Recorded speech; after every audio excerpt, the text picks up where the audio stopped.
लेकिन आज देश में देखा जाए तो शासन दिन ब दिन प्रतीकवादी बनता जा रहा है और मीडिया प्रतिक्रियावादी।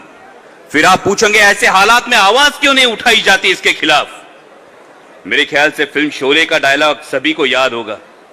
दूर किसी गांव में अगर बच्चा रोता है तो मां उसे कहती है बेटा सो जा वरना गब्बर आ जाएगा।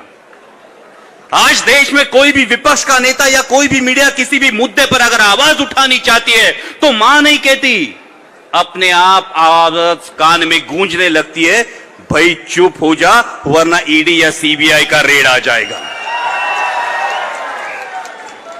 भाइयों, मजाक की बात छोड़िए, लेकिन वास्तविकता, आज देश की वास्तविकता यह है कि देश की बुनियादी समस्याओं से ध्यान हटाकर देश की जनता का ध्यान कुछ चंद प्रतीकों पर केंद्रित करने की लगातार कोशिश की जा रही है। आप हमें हर घर तिरंगा लगाने के लिए कहे या आप राजपथ का कर्तव्य पथ करें, एक भारतीय होने के नाते हमें भी इन बातों पर गर्व है। लेकिन उसी के साथ उसी तिरंगे के प्रति कर्तव्य पथ पर चलते हुए आपकी देश को, जनता को जवाब देना होगा कि देश में आज बेरोजगारी अपनी चरम सीमा पर क्यों है, क्यों देश में आज हर 6 भारतीयों के पीछे एक भारतीय बेरोजगार है, क्यों देश में आज महंगाई आसमान छू रही है। 2014 में इस सरकार को बस हुई महंगाई की मार, अब की बार मोदी सरकार कह के चुन के दिया था, लेकिन 14 से 22 तक पेट्रोल के दाम 100 के पार होने लगे हैं। गैस सिलेंडर 410 से 1000 रुपए पार कर चुका है। कुकिंग ऑयल 80 रुपए से 180 रुपए हो गया है। तो सरकार को यह जवाब देना होगा कि देशवासियों की कमर तोड़ने वाली इस महंगाई के लिए आप क्या कर रहे हैं। आपने युवाओं से वादा किया था सालाना 2 करोड़ रोजगार आएंगे, किसानों से वादा किया था किसानों की आय दुगनी होगी। क्या हुआ इन वादों का? हमारे अतुल बेनके जी बैठे हैं, आज महाराष्ट्र में प्याज किसान को 8 से 10 किलो रुपए के दाम में बेचना पड़ रहा है, जबकि उसकी लागत का खर्चा 18 से 20 रुपए किलो है। हम बार बार सरकार से गुहार लगा रहे हैं कि एक्सपोर्ट बैन हटाकर एक्सपोर्ट ड्यूटी कम की जाए, लेकिन सरकार के कानों तक देश के किसानों की आवाज नहीं पहुंच रही। और इन सब बुनियादी समस्याओं को छोड़कर एक अलग ही बात की चर्चा आजकल देश में हो रही है, और वो है हिंदुत्व। हर किसी को अपने धर्म पर अभिमान होना, गर्व होना लाजमी है, और क्यों न हो। हां, मैं हिंदू हूं और मैं हिंदुत्व से परहेज क्यों करूं, लेकिन उसी के साथ हिंदुत्व क्या है, हिंदुत्व की परिभाषा क्या है, हिंदुत्व का मतलब क्या है, यह भी देशवासियों को बताना जरूरी है।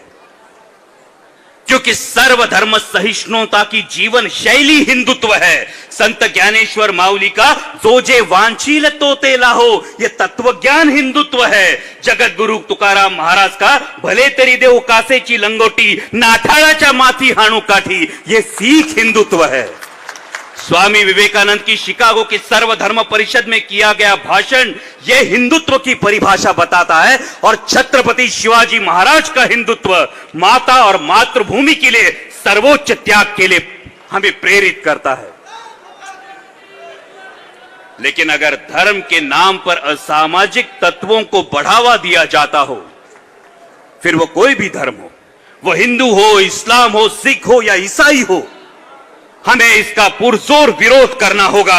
हमें आगे होकर देखना होगा कि धर्म से पहले राष्ट्र को प्राथमिकता दी जाए। धर्म के नाम पर नफरत की राजनीति करने वाले हर एक व्यक्ति से हमें पूछना होगा कि देश के युवाओं के हाथ में वो पत्थर और तलवार देना चाहते हैं या फिर रोटी और रोजगार। और इस बात को गंभीरतापूर्वक लेना होगा, क्योंकि अगर हमें हमारे देश को विश्व की महासत्ता बनाना है तो इकोनॉमिक डेवलपमेंट ये एकमात्र विकल्प है। आज के ग्लोबलाइजेशन के जमाने में युवा खास करके ये बात अपने जहन में डाल ले कि आज के ग्लोबलाइजेशन के जमाने में तलवारों और बंदूकों के दम पर नहीं, बल्कि एग्रीकल्चरल इंफ्रास्ट्रक्चर और इंडस्ट्रियल डेवलपमेंट और हर तबके के आर्थिक विकास से ही देश विश्व की महासत्ता बन सकता है। साथियों, डगर मुश्किल है मगर नामुमकिन नहीं। आज जिस बीजेपी की ताकत के बारे में सब बढ़ चढ़कर बोलते हैं, यह बीजेपी का गठन 1980 में हुआ था। 1984 में उस पार्टी के मात्र केवल 2 सांसद थे, और 39 सालों बाद 39 सालों बाद 2019 में उस पार्टी के 303 सांसद हुए। उनके नेताओं का अपने कंफर्ट जोन से बाहर निकलकर किया हुआ प्रयास या संगठन के हेतु मेहनत, इसका योगदान उसमें जरूर होगा, लेकिन बताने का उद्देश्य यह है 39 साल बाद वो ताकत बनने की सोच रहे। अभी तो एनसीपी को गठित हुए सिर्फ 22 साल हुए हैं, अभी भी देश हमारी तरफ उम्मीद की नजरों से देख रहा है। सिर्फ जरूरत है हमारे कंफर्ट जोन से बाहर निकलने की। जरूरत है फुले शाहू अंबेडकर की विचारधारा को देश के कोने कोने तक पहुंचाने की, क्योंकि हमारी मुट्ठी में अनुभव का आसमान है, हमारे पंखों में जान है, बस उड़ान भरने की देर है। इसलिए देश के युवाओं से और राष्ट्रवादी कांग्रेस पार्टी के सभी कार्यकर्ताओं से इतना ही कहूंगा, उड़ान भरो तो ऐसी भरो कि आसमान भी देखता रहे।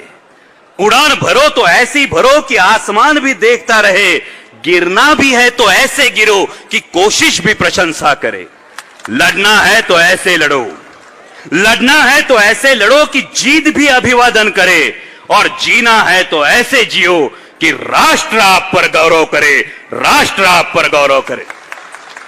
और अंत में इतना ही कहूंगा, देशभक्ति पर किसी का स्टैंप नहीं होना चाहिए, देशभक्ति किसी की जागीर नहीं होनी चाहिए। हर वो शख्स जो इस मिट्टी को अपनी माता मानता है, जो दिलो जान से अपने देश पर प्यार करता है, जो अपनी आंखों में देश को बलशाली बनाने का सपना रखता है, वो हर शख्स देशभक्त है। और इसलिए मैं चाहूंगा कि मेरे साथ आप भी देश की जय जयकार करें।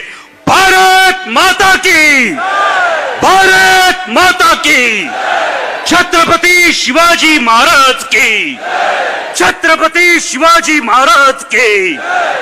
जय हिंद, जय महाराष्ट्र। मेरी